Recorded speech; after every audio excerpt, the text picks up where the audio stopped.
Et yo les dindas, c'est Benka, j'espère que vous allez bien. On se retrouve aujourd'hui pour une nouvelle vidéo tutoriel. Je vais vous apprendre dans cette vidéo la maintenance de base d'un F2 Polarstar. Il faut bien penser à le nettoyer, à prendre soin de son F2 après chaque compétition de Speedsoft ou après un nombre de tirs environ 10 000 tirs, voire 30 000 tirs. Vous avez de la marge, mais vous allez voir, moi ça fait plus d'un mois que je ne l'ai pas nettoyé. Et à mon avis, il est bien sale. Du coup, vous allez avoir besoin de sopalin pour nettoyer le F2. Vous allez avoir besoin aussi de graisse. Moi, je vous conseille, et à peu près tout le monde conseille cette graisse, c'est la Tech Gun SAV. Ça va vous permettre de prendre soin de votre F2, de tous les joints et du nozzle, de toutes les pièces internes. C'est parti, on commence d'abord par le nettoyage. Donc comme je l'ai dit, c'est une maintenance de base qu'on peut faire tous les 10 000 tirs. Donc je vais pas vous parler des solénoïdes, on va les laisser en place.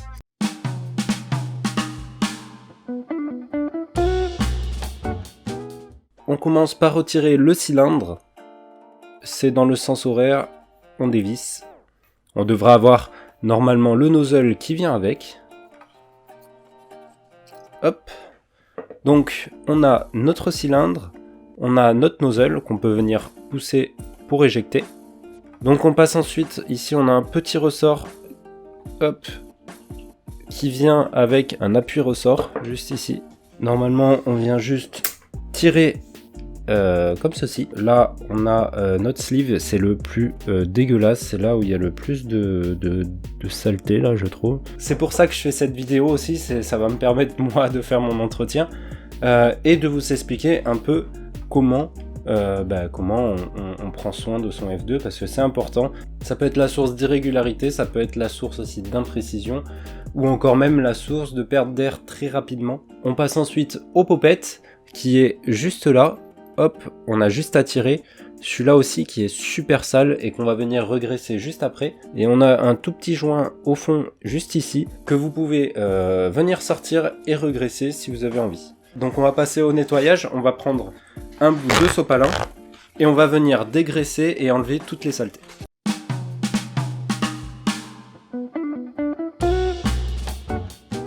On va commencer par le nozzle.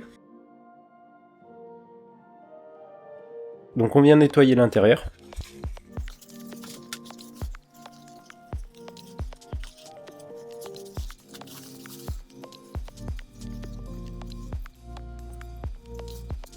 Ok, donc on met ça de côté. On passe maintenant au cylindre. On vient nettoyer le cylindre juste ici. Donc normalement c'est qu'à l'intérieur, il n'y a pas de graisse à l'extérieur du cylindre. C'est relativement propre en général un cylindre. Vous n'allez pas trouver beaucoup de résidus à part à ce niveau-là.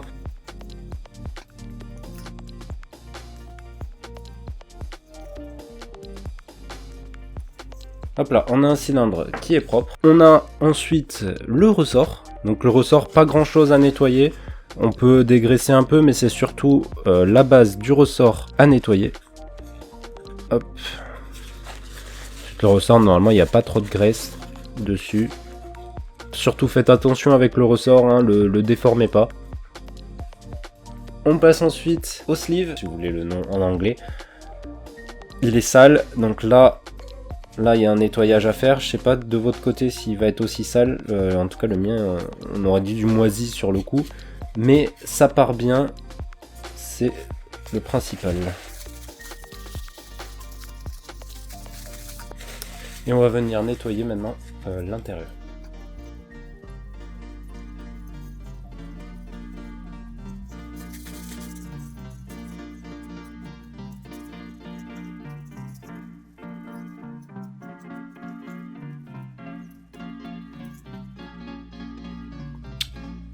Hop là.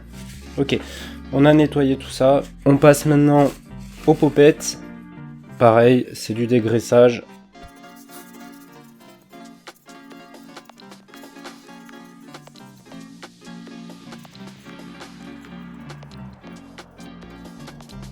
On a tout nettoyé, on va passer tout de suite au regraissage. Bah c'est parti. Let's go.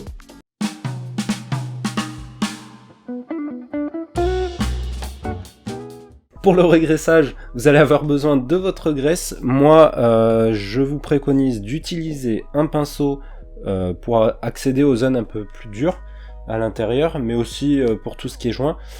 On va commencer tout de suite par le nozzle. Il y a certaines pièces qui vont pas avoir besoin d'être lubrifiées. On va commencer par lubrifier juste ici. On prend notre graisse, on vient tremper notre pinceau dedans et on vient regraisser cette section en faisant le tour.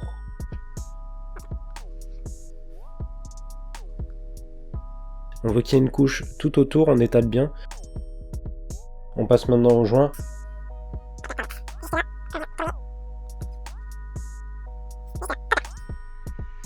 Donc pour le poppet, on va avoir une zone de friction juste ici. Donc on va venir mettre de la graisse tout autour. Alors on va éviter un maximum les frictions avec le ressort. On va venir aussi en mettre sur l'embase. Pareil, pas beaucoup.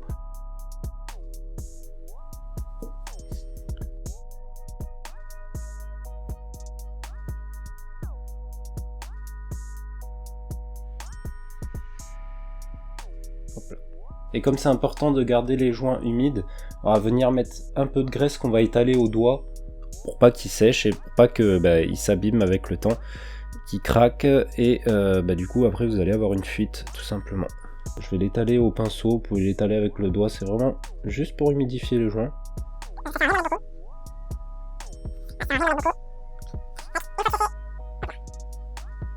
Donc là on a notre poppet qui est prêt. Donc voilà, vous n'allez pas avoir besoin de plus, vous pouvez à la limite sur les joints extérieurs, vous pouvez mettre un peu de graisse pour les laisser humides pour pas qu'ils craquent. Voilà, c'est à vous de voir, normalement c'est ce qu'il faut faire.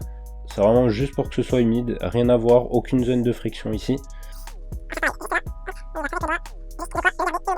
Voilà, donc on a fini le regraissage, on va venir réassembler notre F2.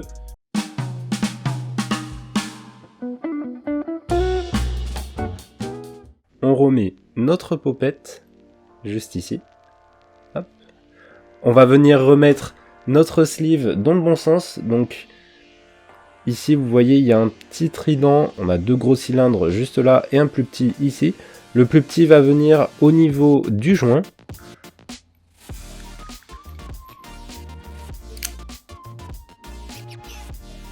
Voilà, donc une fois à l'intérieur normalement. Ce petit témoin est censé être dans le même alignement que cette pièce là. Voilà. Une fois que c'est fait, on vient remettre le ressort, donc l'embase en premier. Hop, on vient remettre notre nozzle juste ici, notre nozzle à ce niveau là. Hop.